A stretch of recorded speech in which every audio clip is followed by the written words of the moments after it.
So yesterday I went to see Miyazaki's latest film, The Boy and the Heron. It was only my second time ever being able to catch a Studio Ghibli film in the cinema, so I was very happy about it. This video is going to be mostly some thoughts I have about the movie, and since I saw it less than 24 hours ago, it won't be so heavily scripted. I won't go into much detail regarding the film, but there will be slight spoilers, so tread carefully. The Boy and the Heron follows the story of Mahito, a 12-year-old boy during World War II who moves to the countryside with his father after his mother's death in a fire. Mahito suffers from flashbacks of this fire as he tried to save his mother but was unable to. His father has now gotten together with Natsuko, the younger sister of Mahito's mother, who is now pregnant. Mahito struggles to settle into his new life. His father is a wealthy air munitions factory owner, and so Mahito does not fit in well with his classmates. He basically spends his time alone or with the old maids of the estate. As all of this is going on, there is a talking heron that keeps pestering Mahito and enticing him to go to an abandoned tower in the estate, saying Mahito's mother is alive. Mahito doesn't believe the heron. One day, however, Mahito sees Natsuko, who is recovering from an illness, disappearing into the shrubbery that leads to the tower.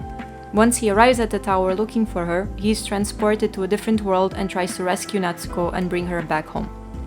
The story becomes much more convoluted as Mahito enters this new world.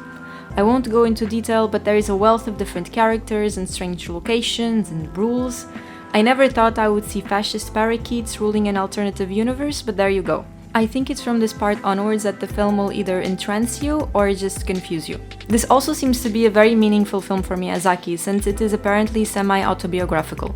Miyazaki's father also worked for a company manufacturing fighter plane components. He also had to evacuate to the countryside during the war, and although he did not lose his mother as a child, she was sick for part of his childhood. Her strong personality inspired many female characters in Miyazaki's work. As it is the latest of his films in a long career, it also seems to be some sort of exercise for him to grapple with questions which seem to have been on his mind for a long time. The film has a lot of Miyazaki's signature characteristics, and many characters will be reminiscent of other Studio Ghibli protagonists. However, despite mostly positive reviews, this film does not seem to have achieved quite the appeal of his other works. I will say that, although I liked the film, it did not have the emotional punch like Pricess Mononoke and Spirited Away. Instead, despite a deceitfully simple story, it seemed to grapple a lot more with philosophical questions. We discover later in the film that the maker of this alternate world is Mahito's granduncle, and that he expects Mahito to succeed him as a creator of worlds.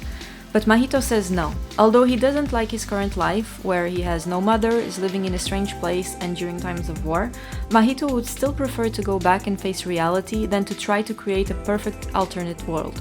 He's adamant that we can't or shouldn't leave the real world behind despite the violence and the unrest. I wonder about the meaning of this for Miyazaki, who is the creator of worlds himself and chronically dissatisfied with his work and humanity, but keeps on trying. It is ultimately a message of hope and commitment which resonates with me. The animation is, as expected, beautiful, filled with details of colors, textures, and movement that blow you away. It's the artistic achievement we have come to expect from Miyazaki's films, and I think that even people who might not connect with the story so much, they will still benefit a lot from just seeing and appreciating this animation and all the work it entails. I have to say I was a bit disappointed with the musical score though, which seemed to me to be a bit more minimalistic than usual and again lacking some sort of emotional punch. In my opinion, I don't think this film is quite the masterpiece of Spirited Away, for example, which I remember being a completely captivating and mind-blowing experience, although I was around 10 years old at the time. But it's still a beautiful film, and it's an interesting addition to Miyazaki's canon. I think it is premiering now across the world with a very limited marketing campaign on purpose, so if you have the chance, definitely go see it in theaters. I hope you enjoyed listening to some of my thoughts, and I would be very curious to know yours in the comments below.